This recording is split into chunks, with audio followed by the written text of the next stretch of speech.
Welcome to the Deep Dive, the show where we try to cut through the confusion and get straight to what you really need to know. Hmm. And today, we are tackling a really high-stakes dilemma.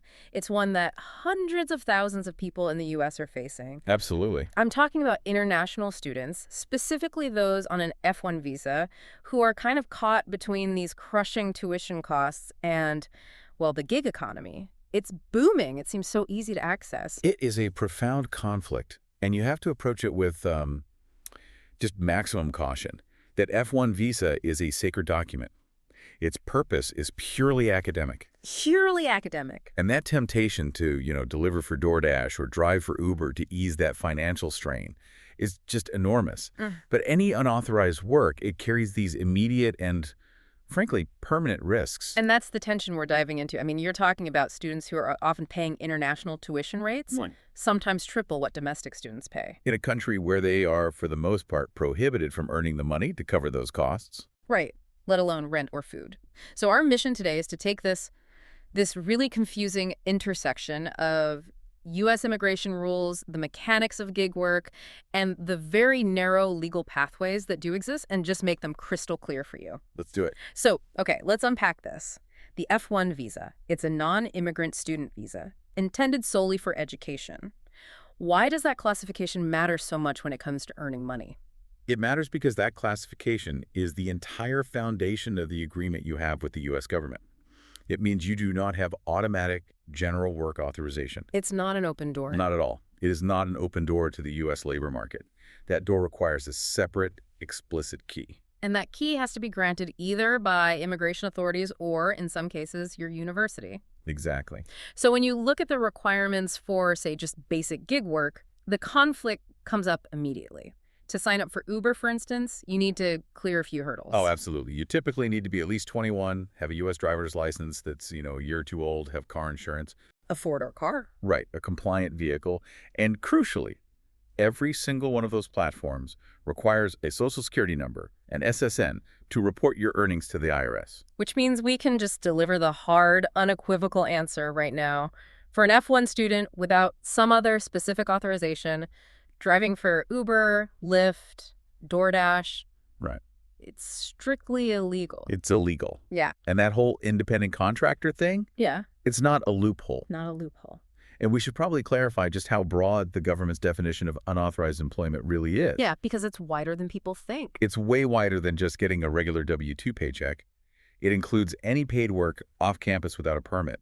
It can even include unpaid internships for a for-profit company if you haven't gotten authorization. And of course, working as an independent contractor or for any gig service. Mm-hmm. Okay, here's a modern scenario that I see popping up all the time. Remote work. Let's say a student is sitting in their dorm room in Texas, right? But they're writing code for a company back in their home country. The money's coming from abroad. Is that allowed? That is such a pervasive and dangerous misunderstanding. No, it is not allowed. Wow. The authorization rule is based entirely on your physical location, where the work is performed, not where the employer is or where the paycheck comes from. So if you are physically in the U.S., you need work authorization, period. Period. That work, even remote for a foreign company, is unauthorized employment. It violates your status. So if the rule is that strict, why does this misconception persist? I mean, why do people think that independent contractor work, the whole 1099 versus W-2 thing, is somehow safer? This is what I call the 1099 illusion. Students mistakenly believe that because they're an independent contractor for tax purposes, they're not technically an employee. Right. They get a 1099 form, not a W-2, so they think they've found a way around it. They assume that since they're their own boss, they found a loophole in the employment restrictions. But the U.S. government's view is simple. If you're earning income for a service, it's work. Exactly. It doesn't matter what tax form you get. And this leads right into the SSN trap. Ah, okay. Explain this. So students often get an SSN legally. Maybe they had a J-1 visa before, or they got an authorized on-campus job. Mm-hmm. And this is the critical distinction. Having an SSN is not the same as having work authorization. That's a huge point. The SSN is a tax ID number. It is not a blanket grant to work. You still need the underlying permit from USCIS or your school. So the SSN is the key that lets you sign up for the gig apps, which then lets you break the law. And it creates a record. And that's the paper trail risk. Yeah. And honestly, it's why this type of work is often way more dangerous than just, under-the-table cash jobs. Because it's official. It's official. Uber, DoorDash, they report the 1099 income directly to the IRS and the Social Security Administration linked to your SSN. It creates this clear, undeniable record of illegal employment. So let's talk about the future. Why is that documented violation so catastrophic years down the road? Because it's permanent proof. Years later, when that person applies for, say, an H-1B visa or a green card, they have to submit their past tax returns. And there it is. And there is. That 1099 income sitting right there on official federal records with no corresponding work permit like an EAD or CPT endorsement. It's an instant red flag. It's more than a red flag. It can lead to an outright rejection of their application. It can get them forced out of the country, maybe even with a reentry bar. It's a violation that just haunts everything that comes after. It's just hard to imagine. You're trying to manage classes, tuition, and now you have to understand the Internal Revenue Code and complex immigration law just to deliver a few meals. It's a massive burden. Yeah. So let's pivot. Let's talk about the pathways. What are the legal, safe avenues for students? Okay, good. We have 4 main legal options. Let's start with the simplest, most accessible one, on-campus employment. This is the foundation. It means working for the university, the library, the IT department, maybe your research lab. Or even an affiliated off-campus spot that serves students. Right. And the beauty here is its simplicity. No separate USCIS authorization is needed. You just have to talk to your designated school official, the DSO. And the DSO isn't just some administrator. They are the key to everything. They're your gatekeeper. They manage your I-20 form.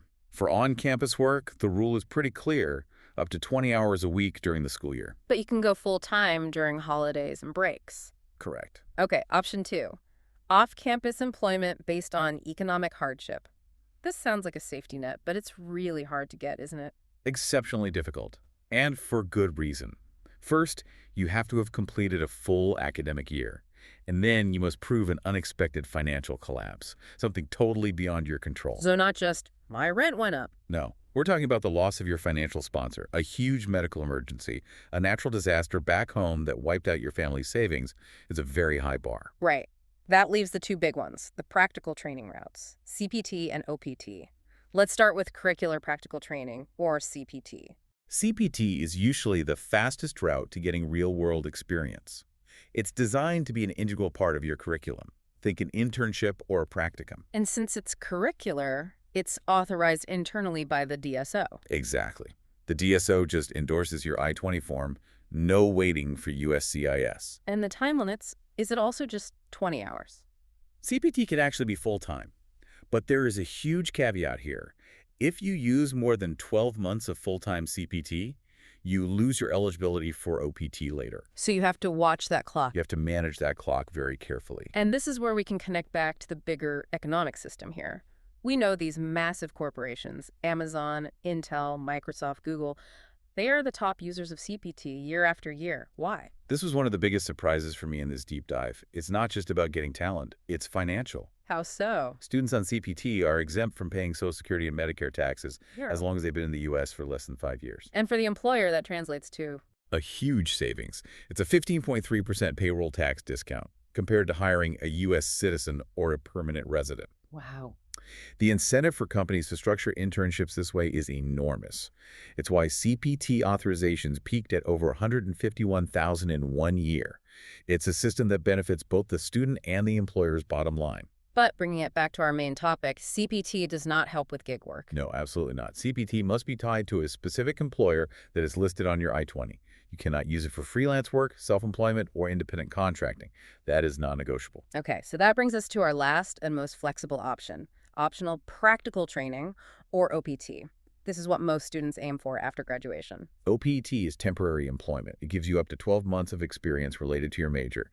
And this path is different because it requires full USCIS approval and the issuance of that physical EAD card. The employment authorization document. Yes, that card is your proof. So if you have that EAD card after you graduate, can you finally be a freelancer? Can you start your own business? Yes. This is the first time the rules really allow it. Self-employment, freelancing, independent contracting, it is all explicitly allowed on post-completion OPT. But there must be rules to maintain your status. What do you have to do to prove you're complying if you're your own boss? Oh, it's very demanding.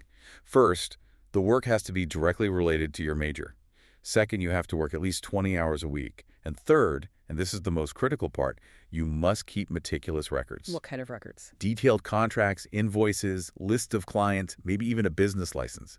You have to be able to prove the legitimacy in the hours of your work. The burden of proof is entirely on you if USCIS ever asks. That's a serious amount of paperwork. Now, what about STEM students? They get that 24-month extension. Does that self-employment flexibility apply there too? And that is the other big caveat that trips people up. No. Self-employment does not qualify for the STEM OPT extension. For the extension, you must have a formal employer who is enrolled in the E-Verify system. So even if you are self-employed for the first 12 months, you have to switch to a structured job for the extension. Let's just spend another moment on the consequences. Because the risk has to outweigh the temptation. What happens when someone is caught? The outcome is immediate and it's severe. Loss of status. Just like that? Unauthorized work is a deportable offense. Your SEVIS record gets terminated, your legal status is gone, you're forced to leave the country. And the long-term damage for future visas? It's immense. Once you leave, you could start accruing unlawful presence. If you have more than 180 days, you could face a 3-year bar to re-entering the U.S. Over a year, it's a 10-year bar. Devastating. And that violation will jeopardize every future application H-1B green card, because that paper trail of illegal employment is permanent. The anxiety this causes is so real. We saw that anecdote about the PhD student who was already on a path for a high-level EB-2 The international interest waiver, yeah. but who worked for DoorDash during a sudden financial crisis. That story is chilling, because it shows how one short-term decision can put years of achievement at risk. Yeah. Now, during their green card application, they had this immense anxiety about whether to disclose that work. Because that small mistake, made when the rules were confusing, could torpedo their entire future in the U.S.? Absolutely. It perfectly illustrates why compliance is 100% the student's responsibility. You cannot rely on how you're paid cash or 1099 or what a gig company tells you. You have to talk to your DSO or an immigration attorney. And that brings us back to the bigger picture here. We've established the system is complex. It's driven by the student's need, but also by the employer's, 15.3% payroll incentive? Right, to use programs like CPT.